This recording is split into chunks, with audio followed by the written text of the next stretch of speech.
Let me put it like this, because I can just say from a young person growing up and seeing them in the church, Reverend Blanks, Mary Robinson, Myrtle Barrow, Miss Stacy All-Star, and the Vanessas, and all the men and women who came. These were the builders. These were the founders of these organizations. Masons, Eastern Stars, Women's Progressive Club, the Color Citizen Club. Staley, he started the first NAACP here. Coming from the segregated South. They invested and they provided opportunities for people, and they were in the church and they were building the church and keeping the foundation go, uplifting kids and doing all these different things. All these people who have been laboring for quite some time, they made it happen. They were the trailblazers.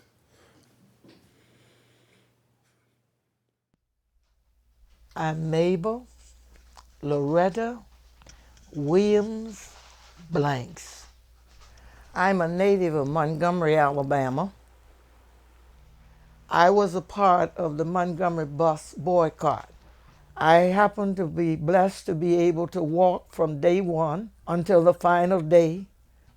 I knew the Reverend Dr. Martin Luther King, Rab Abernathy, all of those ministers who were our leaders, because we were determined that whatever happened, we did not want the generations that followed us to have to undergo what we had undergone. Did we have fear? Yes. But the fear did not stop us from pursuing what we didn't have that we wanted our children to have. And we prayed that one day things would be changed. And within my lifetime, I lived to see that happen. And I lived to be a part of that whole entire movement. And I'm grateful to God that I'm able to sit here today and to see that our children can go to school. They can study in the same classrooms as anybody else because we are all people. And so I decided to be a teacher. I had taught in Alabama for many years in the public schools before I came to New York. My sister was living here in Hudson, New York. She was working over in the New York State Training School for Girls. I was fortunate enough, thanks be to God, to come and get a job there, teaching in the school there on the campus. Yeah. Your name is? Hazel, Martha Murray. I went to school down there at South Carolina. I went to barber school there. I finished barber school. I got my barber license and everything, and then I come right on up here then. Up here. My mother and them was up here. That's how I come up here. I was, almost a teenager. Yeah. And I stayed here. I got married in the 40s. I went to the training school that morning for a job, and the evening they called me and I went to work. I didn't want to cause all of them to move from Alabama here, because I was working there. Mable Blank and all of them on account of me getting a job. I know them through one lady, and this was Eloise Moore. Eloise Moore and I was friends, very good friends. And she was leaving Hudson. She had a job and everything to go. And I couldn't leave because I was married. But I didn't have no other friend but her here that I knew. I got so upset. And she turned back and she said, I'm not going to leave you. She said, I'll stay right here. And she stayed right here, and she met a guy, and she got married here. Then she sent for all of these people from Alabama here. Then I recommend them to training school. They went on over there, and they all got jobs.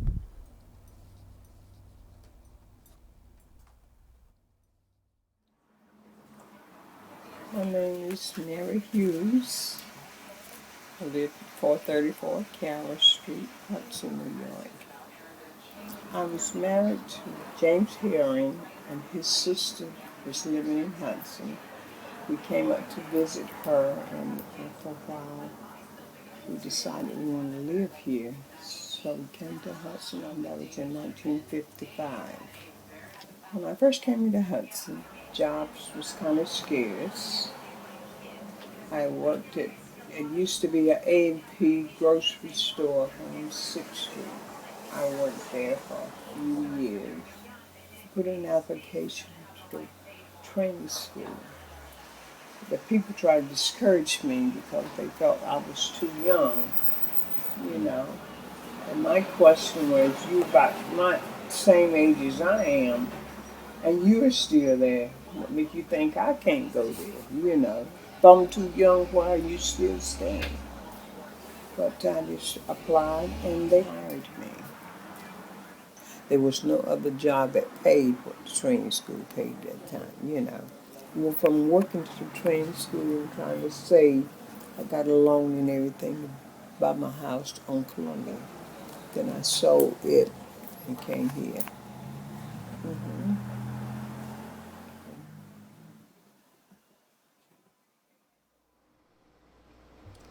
Hello, I'm Toni Cross. I'm from Hudson, born, raised, and still living in Hudson. How was it growing up? Everybody knew everybody. Seemed like everybody was somewhat responsible for everybody. You couldn't go 2 feet away from your house without somebody knowing you. And if you went 3 feet, somebody would say, "Does your mother know where you are? Get down the street." People were close knit. Everybody's parent knew you, and they might not have knew which child you were, but they knew you were Bernice's son or Bernice's daughter, Edward's son or Edward's daughter. You know, that's the way it was. And I had a parent on every block. As I was growing up, I thought parents had to go to school to learn to be parents. Only because when we were walking to school, the group of us, "What'd you have for dinner last night?" "Oh, we had beans." "We had beans too." "What'd y'all watch?" "Well, my mother did this." "Well, my mother did too." So I used to believe that as a kid, a small kid, that they all went to school, they learned the same thing. On Mondays you had beans, on Tuesday you had spaghetti, on Wednesdays you had soup, on Friday and Saturdays that was potluck day, and on Sunday you had a big, big meal because everybody did it. So I just figured somebody had to teach them to do that, you know. So I remember growing up, there was Girl Scouts, there was the YWCA. The Boys Club was the Boys Club, not the Boys and Girls Club. There were Cub Scouts, and you got together with that. And of course, church. You always got together where church was concerned. My grandmother used to take us to church. It was no option. You had to go. It's funny, though, because we're about to celebrate 100 years. When I came back to Shiloh and got involved and looked at the church history, I must have been too young to realize my grandmother was church clerk. My grandmother was Sunday school superintendent. I'm church clerk. I'm Sunday school superintendent. And it just blew my mind when I found that out. So for me, that's wonderful to see that.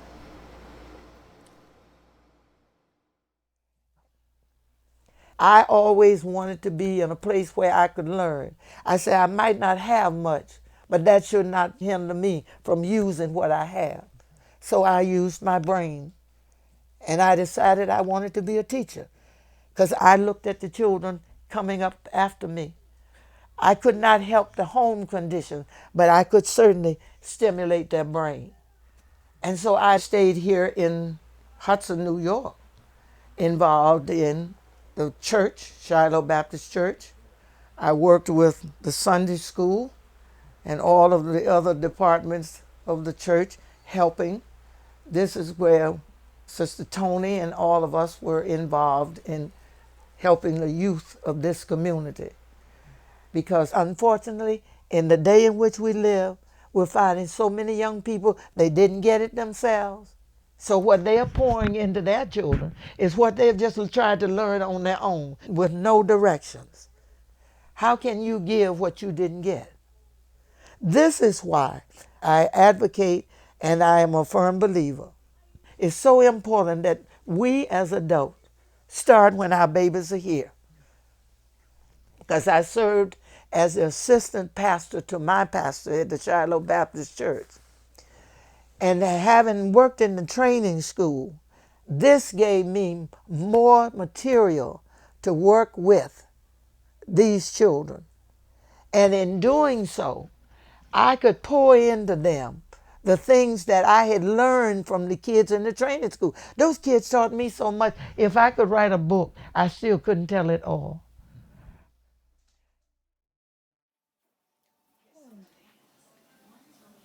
It was different, but I liked my job, working with the training school.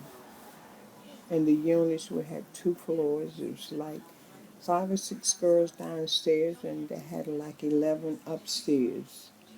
You had like an honor system. See if they earned that privilege of going off ground shopping. Someone would have to take them. Sometimes we used to have kids that we would bring to church with us. And there was one girl in particular. She came on our church here once and sung a solo. She had a voice, could sing. Oh my gosh, she could sing. I don't know, it was just like a home away from home for a lot of the kids. But through it all, that experience was good for me, and it helped me because I have 3 girls. I had no boys. Working with the girls helped me to deal with some of the problems that they were having. Yeah, like when my kids, they was in school, going to school, coming home with bad grades, or sneaking to the store, going here and there. Hey, you had to deal with me and Dad. They'd rather deal with the dad than me. I used to always take them out and eat every weekend. And if I get a letter, note, a call from school, then we don't go. You go in there and cook your own food. I taught them how to cook. You don't want to cook, you don't want to eat. They said, tough love, you call it what you want. I had to do what I had to do, you know. But it worked. In the 40s, I joined that church. I'm still there. The church at that time was okay. They had different ministers. When I first started, they had Reverend Allen. They had 2 pastors. Both of them passed away. But there was Reverend Allen and there was Reverend Wrigley. And they passed away. So, all I can remember is gone, you know. All those people is gone. Mm-hmm. I finally moved away because my family had all left this particular area. My son had moved to Georgia. My daughter Chandra lives in Atlanta, and I was living here alone. And so I made a decision that I would move there so I would be closer to my son and my daughter. A lot of the businesses left too. But a lot of people out that worked there and was there relocated some south and different areas, but they all are gone now.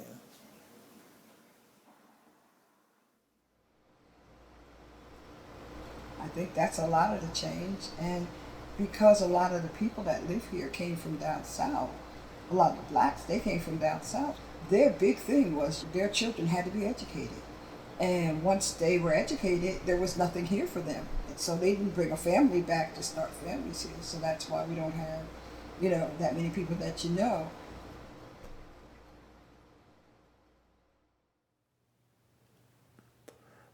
I was mandated to church, but most people weren't. But for some reason, in the summer they had vacation Bible school. Everybody went. Like that was one thing that all the kids and everybody went to. Maybe because they were serving food for one, everybody wants a sandwich. But it was something that everybody went to, and that doesn't happen anymore. The churches were stronger and they were doing things, and the churches, and I'm speaking in our community, in the Black community, they're on life support now. You're talking about people my age and younger who it's instilled in them. Although they're not in the church, it's instilled with them. You can still go on Sunday to many of their parents' house and it's gospel music playing. So it's instilled in us. It's our sense of community. It's a part of us. Just bringing that back weighs on me more than anything else. The viability of the church.